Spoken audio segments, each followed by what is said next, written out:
Hello everyone, welcome to my YouTube channel SB Maths. Today we are discussing probability lecture 4 which is based on binomial distribution. It is very important for CSI and NET-STAT portion, lecturer cadre exam and master cadre and HSTAT PGT level. Let's begin with Bernoulli's trial. Start करते हैं इस concept से, धीरे धीरे आगे बढ़ेंगे. तो Bernoulli's this is basically split into two. जैसे हमने एक कॉइन को टॉस किया तो या तो हेड आएगा या फिर टेल आएगा. सिमिलरली जैसे हमने एक एरो को फाइट किया तो या तो वो हिट करेगा और या फिर हिट नहीं करेगा. सिमिलरली अगर हम एक कार्ड को ड्रावन करना चाहते हैं और ये देखना चाहते हैं कि एस आएगा या नहीं आएगा तो या तो आएगा और या फिर नहीं आएगा. सिमिलरली अब बॉम्ब इज ड्रॉप्ड तो या तो हिट करेगा और या फिर हिट नहीं करेगा. उसके बाद अ क्वेश्चन अटेम्प्ट किया जैसे हमने तो वो तो या तो सही होगा और या फिर गलत होगा. उसके बाद एक बॉल ड्रावन की हमने वो या तो रेड होगी और या फिर रेड नहीं होगी. अब हम बाइनोमियल ट्रायल में ये समझने जा रहे हैं 4 points. It's very important. The number of observations और ट्रायल इज फिक्स्ड. जैसे ही हम बाइनोमियल की बात करते हैं तो यहाँ पर बर्नौलीज की बात करते हैं तो हमारे पास नंबर ऑफ ट्रायल्स फिक्स्ड होने चाहिए. ये नहीं कि हमने एक ट्रायल करना शुरू किया, सिक्का उछालना शुरू किया और सुबह से लेकर शाम तक उछाले जा रहे हैं. नहीं, हमारे पास फिक्स्ड होना चाहिए कि n इज इक्वल टू कि हम 50 बार उछालेंगे उस कॉइन को या फिर 30 बार. ठीक है, तो वो हमारे नंबर ऑफ ट्रायल्स फिक्स्ड होने चाहिए. ये हो गया हमारा फर्स्ट पॉइंट. अब सेकंड, ईच ऑब्जर्वेशन और ट्रायल इज इंडिपेंडेंट. वो एक दूसरे पर डिपेंड नहीं होने चाहिए. मतलब यहाँ पर हम बोल सकते हैं कि विद रिप्लेसमेंट होना चाहिए हमारा जो भी काम होगा. अगर हम एक रेड बॉल बाहर निकाल रहे हैं तो वो रेड बॉल हम वापस डाल लेंगे उसमें, उस पर डिपेंड नहीं करेगी. अगर हम नेक्स्ट कोई वाइट बॉल निकालना चाहते हैं तो इट मीन्स हमारे ईच ऑब्जर्वेशन की ट्रायल की जो भी प्रोबेबिलिटी होगी वो इंडिपेंडेंट होगी. उसके बाद फर्स्ट हो गया. सेकंड, अब थर्ड है हमारे पास the probability of success tails heads fail और pass is exactly the same form of one trial to another. अब जैसे हमने कॉइन को टॉस किया तो या तो हेड आएगा और या फिर टेल आएगा. तो इन दोनों की प्रोबेबिलिटी 1/2 है. ये नहीं कि एक की 1/3 एक की 1/4, नहीं, वो सेम होनी चाहिए. उसके बाद it can only have 2 outcomes. तो जो हमारा बर्नौली होता है उसमें हमारे पास जो हमारा बाइनोमियल डिस्ट्रीब्यूशन होता है उसमें हमारे पास जो प्रोबेबिलिटी होती है उसके 2 ही आउटकम होते हैं. या तो हेड आएगा या फिर टेल आएगा, या तो हिट होगा और या फिर नो हिट नहीं होगा. ठीक है, हम यहाँ से समझते हैं what is the Bernoulli's trial. ठीक है, a trial having only 2 possible outcomes is known as Bernoulli's trial. कि ऐसा ट्रायल जिसकी ओनली 2 पॉसिबिलिटीज हो आउटकम होने की, वो हमारा होता है Bernoulli's trial. Let the possibility of success. अगर हम सक्सेस की पॉसिबिलिटी p ले रहे हैं और फेलियर की पॉसिबिलिटी q है तो p + q is equal to 1. यानी यहाँ पर हम ये बोल सकते हैं कि जो हमारे P और Q हैं वो हमारे म्यूचुअली एक्सक्लूसिव केसेस हैं. इट मीन्स कि अगर हम P और Q को ऐड करते हैं तो ये हमें पूरा सैम्पल स्पेस प्रोवाइड कराते हैं. ठीक है, if this experiment with same probability is repeated n times. कि अगर सेम ही एक्सपेरिमेंट, अगर हम एक कॉइन को n टाइम मतलब उसको फेंक रहे हैं ऊपर की तरफ, तो हमारे पास हेड आएगा टेल आएगा. तो अगर वही एक्सपेरिमेंट हम n टाइम्स कर रहे हैं तो the probability of r success. अब r हमारा यहाँ पर हो सकता है कि हम तभी सक्सेस होंगे जब हमारे पास हेड आएगा. तो उसकी प्रोबेबिलिटी निकालनी है तो होगी NCR P⁻r n Q⁻n - r. ये होती है हमारी probability of r success. P of r is equal to NCR P⁻r and Qn - r. ये इंपॉर्टेंट फॉर्मूला है, इसकी हेल्प से इसके हम सारे क्वेश्चन कर सकते हैं. तो ये फॉर्मूला हमारा बहुत ही इंपॉर्टेंट है. ठीक है, इसी फॉर्मूले को याद रखना है और इसके सारे क्वेश्चन हो जाएंगे कि P probability of R success is equal to NCR P⁻r and Qn - r. अब जो नेक्स्ट है हमारे पास वो है mean variance and standard deviation. तो जो हमारा मीन होता है वो होता है n इंटू पी. पी यहाँ पर है कितनी बार सक्सेस हुए, n यहाँ पर हमारे पास है टोटल नंबर ऑफ ट्रायल्स. ठीक है, उसके बाद मीन या वेरिएंस हमारा वो होता है sigma square is equal to n into p into Q. Here n is the number of trials, p is the number of success and q is the number of failure. अब हमारा standard deviation होता है हमारा sigma is equal to under root of variance के अगर हम under root ले लेते हैं तो वो होता है हमारा स्टैंडर्ड डेविएशन। तो ये इक्वल होता है हमारा under root n into p into q. N है नंबर ऑफ ट्रायल्स, पी है हमारा प्रोबेबिलिटी ऑफ सक्सेस, क्यू है हमारा प्रोबेबिलिटी ऑफ फेलियर। यही यहाँ पर लिखा हुआ है कि एन हमारा नंबर ऑफ ट्रायल्स, पी हमारा probability of success in one of the n trials and क्या हमारा probability of failure in one of the n trials. अब इसके बाद हमारा फर्स्ट क्वेश्चन है a coin is tossed 5 times, what is the probability of getting 3 heads. तो यहाँ पर हमारे जो नंबर ऑफ ट्रायल्स हैं वो है हमारे 5। What is the probability of getting 3 heads. तो हमारा जो आर है इस क्वेश्चन में वो हमारा 3 है। अब पी सक्सेस होने की प्रोबेबिलिटी की हमारे पास हेड ही आएगा वो होगी 1/2। अब प्रोबेबिलिटी ऑफ क्या वो होगी 1/2 क्योंकि हमारे पास p plus q is equal to 1 होता है तो q is equal to 1 minus 1/2। और वैसे भी अगर हम एक कॉइन को टॉस करते हैं या तो हेड आता है या फिर टेल आता है तो प्रोबेबिलिटी पी और क्यू की हमारे पास 1 2 ही होगी। अब हमें निकालनी है अब हमारे पास एक्स यहाँ पर हमारे पास होता है रैंडम वेरिएबल, ठीक है।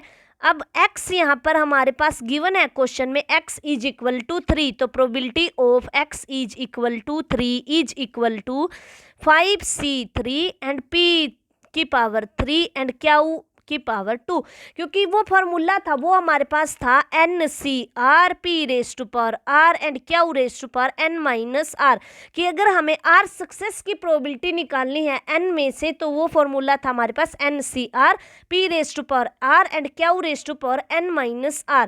तो यहाँ पर पूछा है what is the probability of getting 3 heads, तो वो होगी 5c3 P raise to power cube and Q का स्क्वायर। तो हम जैसे ही 5c3 को ओपन करेंगे तो ये आएगा 5 factorial 3 factorial and 5 minus 3 2 factorial. तो 5 into 4 into 3 factorial by 3 factorial into 2 factorial. 3 factorial से 3 फैक्टोरियल कैंसिल और ये 2 पे चला गया तो इसकी वैल्यू आ गई हमारे पास 10। अब p की वैल्यू हमारे पास निकाल ली थी probability of getting head is equal to 1/2 तो 1/2 का क्यूब और 1/2 का स्क्वायर। तो यहाँ से हमारे पास टोटल जो आंसर आया वो आया 5/16। इस क्वेश्चन में हमारा सेकंड ऑप्शन करेक्ट हो गया। अब यहाँ पर हम एक चीज और समझते हैं जो हमने फॉर रिजल्ट किए थे कि जैसे ही हम प्रोबेबिलिटी ऑफ सक्सेस मानते हैं, ठीक है, तो वो सक्सेस हम ना जैसे क्वेश्चन टू क्वेश्चन वेरी करता है। जैसे हमने एक आयरन को लिया, ठीक है, उसके अंदर हमारे पास ये 10 बल्ब्स हैं जो कि हमारे डिफेक्ट मतलब टोटल 10 है जो वो है हमारे पास डिफेक्टिव और हमने ले लिए 6 बल्ब हैं जो कि हमारे हैं सही, ठीक है। अब हमारे पास 10 है डिफेक्टिव और हमारे पास यहाँ पर 6 है नॉन डिफेक्टिव, ठीक है। अब हमें पूछा है कि प्रोबेबिलिटी बताओ कि नॉन डिफेक्टिव कि हमारे पास जो बल्ब है नॉन डिफेक्टिव, तो यहाँ पर हम जो सक्सेस लेंगे अगर हमें प्रोबेबिलिटी ऑफ नॉन डिफेक्टिव निकालनी है तो सक्सेस हमारा होगा N ऑफ D, ठीक है। इस टाइप से हम इन क्वेश्चंस को करते हैं। अब हमारे पास सेकंड क्वेश्चन है an archer is shooting arrows he hits 2 out of 3 times he if he shoot 6 times what is the probability that he hits 4 times. तो यहाँ पर हमारे पास जो x रैंडम वेरिएबल है उसकी वैल्यू हमारे पास 4 हो जाएगी और जो हमारा p है यानी प्रोबेबिलिटी ऑफ सक्सेसिंग तो वो 2/3 हो जाएगी। तो यहाँ से हमारा जो q होगा वो 1/3 होगा क्योंकि p plus q is equal to 1 होता है, ठीक है। अब हमारे पास हमें जो n है नंबर ऑफ ट्रायल्स हम कितनी बार ही शूट्स 6 टाइम तो n इज इक्वल टू 6 हो गया। तो अब हमें प्रोबेबिलिटी निकालनी है कि 4 टाइम्स हिट करे तो x इज इक्वल टू 4। तो यहाँ पर जो हमारा फार्मूला होगा वो होगा 6c4 एंड p की पावर 4 और q की पावर 2, ठीक है। अब जस्ट कैलकुलेशन करनी है, p और q हमें पता है और n और r की हम वैल्यू रख देंगे तो हमारा आंसर आ जाएगा। तो ये हमारे पास ये बना 6c4 p की पावर 4 एंड q का स्क्वायर। अब p हमारे पास है 2/3 और q है हमारे पास 1/3 तो 15 इंटू अब 6c4 को ओपन करते हैं 6 into 5 into 4 factorial by 2 factorial into 4 factorial, 4 factorial से 4 फैक्टोरियल और ये 3 पे तो 15 आ गया, क्योंकि जब भी हम NCR को ओपन करते हैं तो it means n factorial by r factorial और n माइनस r का फैक्टोरियल। तो ये होते हैं हमारी NCR की वैल्यू। तो यहाँ से हमारी प्रोबेबिलिटी आ जाएगी 18/243। अब देख लेते हैं किस ऑप्शन में गिवन था हमारे पास। तो यहाँ से हमारा C ऑप्शन करेक्ट हो गया। अब चलते हैं हम थर्ड क्वेश्चन की तरफ। अब हमारा थर्ड क्वेश्चन है 7 cards are drawn from a well shuffled pack of 52 cards with replacement. तो हमारा यहाँ से n क्या हो गया, 7 हो गया। What is the probability of getting at least 5 S. तो हमें प्रोबेबिलिटी निकालनी है कि कम से कम हमारे पास 5 एस आ जाए, ठीक है। तो वो प्रोबेबिलिटी हमें निकालनी, x है जो वो ग्रेटर देन इक्वल टू 5 होना चाहिए। तो probability of x is equal to 5 plus probability of x is equal to 6 plus probability of x is equal to 7। क्योंकि जो हमारे पास ये है जो 5 और 6 और 7, क्योंकि यहाँ n इज इक्वल टू 7 है तो इसलिए हम 7 तक लिखा है, और 5 या 5 से ज़्यादा के लिए हमें प्रोबेबिलिटी निकालनी है। अब हम आते हैं कि हमारा यहाँ पर p क्या होगा, q क्या होगा और r क्या होगा, ठीक है।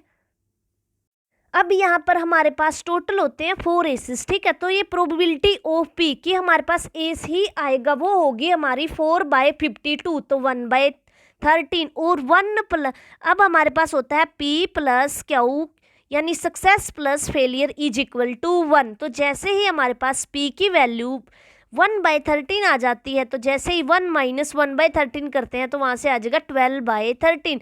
तो क्या वो हमारा हो गया 12/13। अब हमें निकालनी थी प्रोबेबिलिटी ऑफ एटलीस्ट 5 एसेस। तो वहाँ से हमारे पास बना था, हमारे पास ये केस बना था p of x greater than equal to 5 is equal to probability of x is equal to 5 plus probability of x is equal to 6 plus probability of x is equal to 7। तो जैसे ही हम 5 के लिए लिखेंगे तो वो बनेगा हमारा 7c5 p की पावर 5 q का स्क्वायर प्लस 7c6 p की power 6 q 1 plus 7c7 p की पावर 7 q 0। तो अब p और q की जस्ट हमें वैल्यूज लिखनी है और हमारा आंसर आ जाएगा 3109/13 की पावर 7। अब इतनी बड़ी कैलकुलेशन हम एग्जाम में नहीं कर सकते क्योंकि हमारे पास इतना टाइम नहीं होता, तो हम इसको एक ट्रिक से समझेंगे कि कैसे हम ट्रिक से निकाल सकते हैं, ठीक है। तो अब हमारे पास जो 1/13 है, ठीक है, उसकी पावर 7 तो हर एक में आ रहा है, ठीक है। अब ये यहाँ भी 1/13 की पावर 7 यहाँ भी। तो अब ऑप्शन में देखते हैं 1/13 की पावर 7 किस किस ऑप्शन में गिवन है। तो हमारे पास एक ऑप्शन ये हो गया और एक ऑप्शन ये हो गया, ये और ये।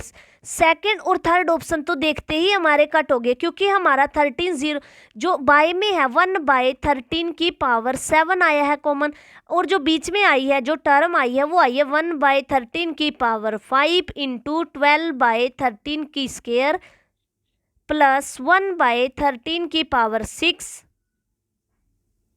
इंटू 12/13 प्लस 1/13 की पावर 7। तो हम ये 1/13 यहाँ 5 आ रहा है, इसकी पावर यहाँ पे 2 है, तो ये टोटल 1/13 की पावर 7 अगर हम कॉमन ले लेते हैं तो ठीक है। तो अगर हमने 1/13 की पावर 7 कॉमन ले लिया तो यहाँ से हमारे पास बचा 12 का स्क्वायर प्लस 7 प्लस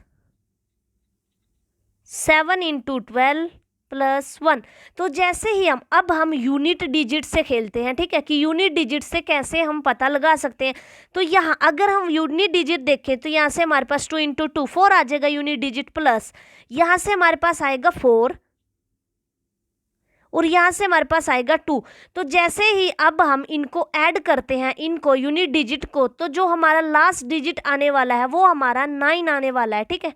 हम अगर यूनिट डिजिट देखते हैं तो यहाँ से 1 इंटू 4 मिलेगा, प्लस यहाँ से 7 इंटू 2 मिलेगा और प्लस यहाँ से 1 ही मिलने वाला है यूनिट डिजिट, तो यहाँ से 4 मिलेगा यूनिट डिजिट। और जैसे हम 14 करेंगे तो यहाँ से भी यूनिट डिजिट 4 और यहाँ से यूनिट डिजिट 1। तो यूनिट डिजिट हमें सबका 9 मिलने वाला है, और 9 इसमें तो 3 दे रखा है यूनिट डिजिट लास्ट वाला, यूनिट डिजिट लास्ट वाला होता है। तो यहाँ पर हमारा ए ऑप्शन करेक्ट हो जाएगा, हमें कुछ भी कैलकुलेट करने की जरूरत नहीं पड़ेगी, सिर्फ हम यूनिट यूनिट डिजिट देख के ही आंसर कर सकते हैं, ठीक है। अब ये फिफ्थ क्वेश्चन है हमारा, the probability of man hitting a target is 1/10। अब प्रोबेबिलिटी ऑफ हिटिंग हमें गिवन है कि वो होगी हमारी 1/10, तो ये हो गया हमारा पी, तो क्या हो जाएगा यहाँ से हमारा 9/10, ठीक है। अब the least number of shots required so that the probability of his hitting the target at least once is greater than 1/4। तो हमें निकालनी है probability of getting x greater than equal to 1 is greater than 1/4, ठीक है। तो यहाँ हम इसको लिख सकते हैं 1 माइनस NC0 क्यू की पावर n, क्योंकि हम यहाँ ऐसे अकेले अकेले की तो नहीं निकाल सकते। तो इस टाइप का अगर हमें क्वेश्चन मिलता है तो ये होता है probability of x greater than equal to 1। At least के लिए चेक करना है तो हम चेक कर देंगे p minus 1 minus p of x is equal to 0। तो इसके लिए जो हमारी प्रोबेबिलिटी आएगी वही हमारा probability of x greater than equal to, ये हम मोस्टली केसेस में यूज़ करते हैं यहाँ पर, ठीक है। तो अब हमें निकालनी है probability of x greater than और equal to probability of x greater than equal to 1 greater than 1/4। तो इसकी जगह हम ये वैल्यू पुट कर सकते हैं, तो हमारे पास यहाँ से बन जाएगा 1 minus probability of x is equal to 0 greater than 1/4। अब यहाँ हम 1 माइनस इसकी वैल्यू रख सकते हैं NC0 एंड क्यू की पावर n और p की पावर 0 इज ग्रेटर देन 1/4। तो यहाँ से हमारे पास आएगा NC0 क्यू की power n less than minus of 3/4। और जब भी हम इनइक्वालिटी में माइनस साइन से मल्टीप्लाई करते हैं तो जो हमारी इनइक्वालिटी का साइन होता है ये बीच वाला ये चेंज हो जाता है, ठीक है। तो हमारे पास यहाँ से जो वैल्यू आएगी वो होगी p और क्यू की, p की वैल्यू थी हमारे पास 1/10, क्यू की वैल्यू थी हमारे पास 9/10। तो हम 9/10 जैसे पुट करेंगे 9/10 की पावर n लेस देन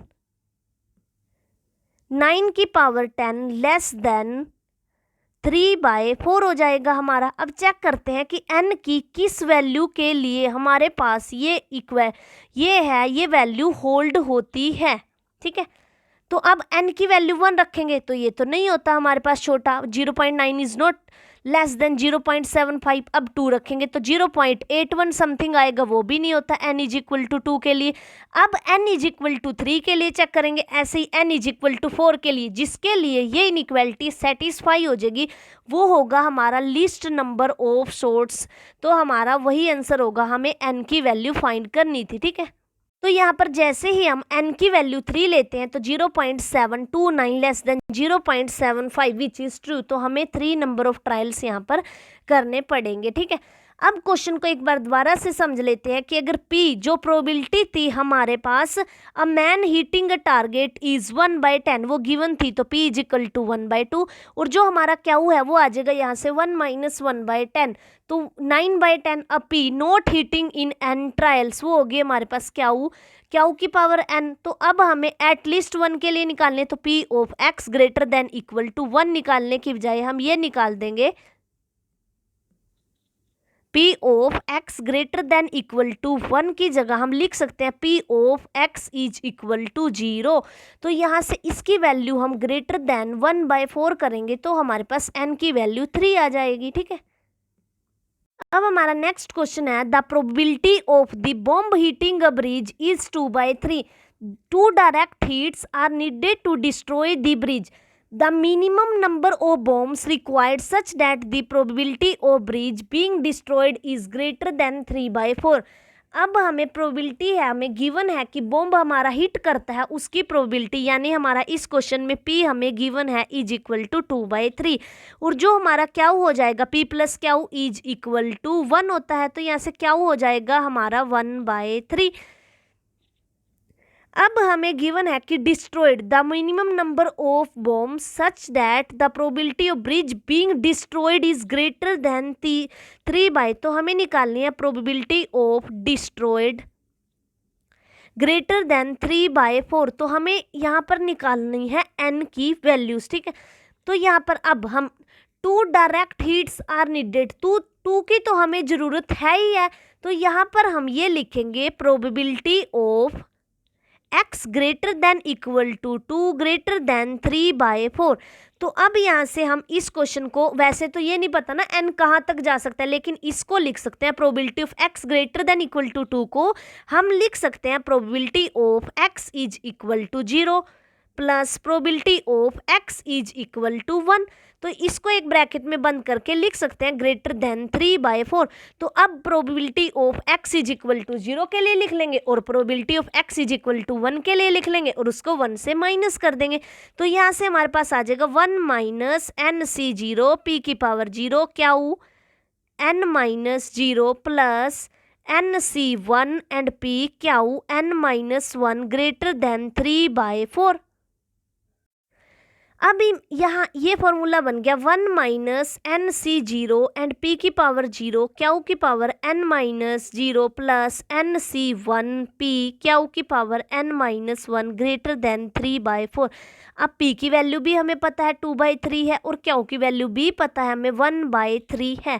ठीक है, तो यहाँ पर हमारे पास बन जाएगा 1 माइनस 1/3 की, क्योंकि NC0 तो 1 होता है हमारे पास, तो 1/3 की पावर यहाँ पर n प्लस NC1 यहाँ पर हमारे पास वैल्यू आ जाएगी 2/3 इंटू 1/3 की power n minus 1 greater than 3/4।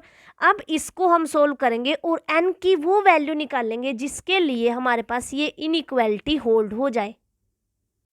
तो ये आ गया हमारे पास 1 माइनस 1/3 की पावर n माइनस NC1 2/3 की power 1/3 n minus 1 greater than 3/4। अब इस केस को हम कंबाइन कर लेते हैं और इस 1 को उस साइड ले जाते हैं, तो ये बन जाएगा 1/4 और यहाँ पर हमारे पास आएगा 2n प्लस 1/3 इंटू 1/3 की power n minus 1 less than 1/4। तो यहाँ से हमारे पास आएगा 4/3 into 2n plus 1 less than 3 की पावर n माइनस 1। तो ये इनइक्वालिटी हमारी, अगर हम n की वैल्यू 1 लेते हैं तो ये बन जाएगी 4/3 इंटू 3 लेस देन 3 की पावर 0। तो यानी 4 is less than 1 which is not true, तो n इज इक्वल टू 1 के लिए ये होल्ड नहीं होगी। अब हम n इज इक्वल टू 2 के लिए, 1 और 2 के लिए तो ये ट्रू हो ही नहीं सकती, क्योंकि क्वेश्चन में ही हमें बोला था कि 2 ट्रायल्स आर नीडेड, कि 2 की तो हमें ज़रूरत है। अब हम 3 के लिए चेक कर लेते हैं एक बार, तो 4/3 इंटू 2 इंटू 3 हमारे पास 6 प्लस 1 लेस देन 3 की पावर 2। तो यहाँ से हमारे पास ये वैल्यू आई 7, तो 4 इंटू 7/3 लेस देन 9। तो ये अब आया 28/3 less than 9 which is not true. तो हम अब n इज इक्वल टू 4 के लिए चेक करेंगे, n इज इक्वल टू 4 के लिए ये इनइक्वालिटी होल्ड हो जाएगी। और अगर हम n की वैल्यू 5, 6, 7 कुछ भी लेते हैं उसके लिए ये होल्ड होगी। तो हमें क्वेश्चन में पूछा गया था the minimum number of bombs required such that the probability of bridge being destroyed is greater than 3/4। तो n is greater than equal to 4 के लिए ये हमारा जो ये इन्होंने मिनिमम नंबर ऑफ बॉम्ब्स पूछा था वो हमारी इनइक्वालिटी जो आई थी वो ट्रू हो जाती है। तो हमारा नेक्स्ट क्वेश्चन है let the random variable x has binomial distribution with mean is equal to 8। जैसे ही मीन हमारे पास आया तो मीन हमने ऊपर किया था NP इज इक्वल टू 8 और वेरिएंस हमारे पास था NP q is equal to 4। तो यहाँ से अगर हम इसको इससे डिवाइड कर देते हैं तो क्यू इज इक्वल टू 1/2 और P plus q is equal to 1 होता है, तो P की वैल्यू भी यहाँ से हमारे पास आ जाएगी 1/2। अब आगे क्वेश्चन पढ़ते हैं, if Px less than equal to 2 is equal to k/2 की power 16 then the value of k is equal to. तो हमें k की वैल्यू फाइंड करनी है, तो हमें निकालना है Px less than equal to 2। तो ये होगा हमारे पास P of x is equal to 0 plus P of x is equal to 1 plus P of x is equal to 2। तो ये हमारे पास बनेगा यहाँ से 16C0 1/2 की पावर 16 प्लस 16C1 1/2 की पावर 16 प्लस, क्योंकि जो 1/2 है 1/2 चाहे P हो चाहे क्या हो 1/2 की पावर तो सेम रहने वाली है, क्योंकि यहाँ अगर मैं ये भी लिखती यहाँ पर 1/2 इंटू 1/2 की पावर 15 तो भी सेम आती वैल्यू। तो यहाँ हम ऐसे ही लिख सकते हैं 15 16C2 1/2 एंड 16 की जगह यहाँ पर 16। तो हम इसको जैसे ही ओपन करेंगे तो 1/2 की पावर 16 तो हमारा कॉमन आ जाएगा यहाँ से, ठीक है। तो 1/2 की पावर 16 तो यहाँ से कॉमन आ जाएगा, और जो अंदर हमारे पास टर्म बचेगी यहाँ से 1 आएगा, यहाँ से 16 आएगा हमारे पास, और यहाँ से हमारे पास 16C2 था, तो इसको ओपन करेंगे तो 16 × 15/2 ये बचेगा हमारे पास। और इसको जैसे ही हम यहाँ कैंसिल करेंगे तो 15 को 8 से मल्टीप्लाई करेंगे तो हमारे पास जो वैल्यू आने वाली है 17 तो आने से रहा क्योंकि माइनस का निशान नहीं है, ये भी कट हो गया, और 1 भी आने से रहा क्योंकि उसमें 16 ऐड हो रहा है। ये 1/2 16 तो 1/2 16 इक्वल ही है, लेकिन जो k की वैल्यू है वो हमें फाइंड करनी है, तो वो 1 भी नहीं आ सकती। अब 1 to 1 चेक कर लेते हैं। अब 15 को जैसे ही हम 8 से मल्टीप्लाई करते हैं तो वो हमारे पास वैल्यू देता है हमें 120, और 120 + 16 और +1, तो अब इसकी जो हमारे पास वैल्यू आने वाली है वो आएगी हमारे पास 137। यहाँ से हमारे पास ये आ जाएगा 1/2 की पावर 16। अगर हम कॉमन ले लेते हैं तो 1 + 16 + 120, तो यहाँ से हमारा आंसर आएगा 1। k को कंपेयर करेंगे तो k = 137।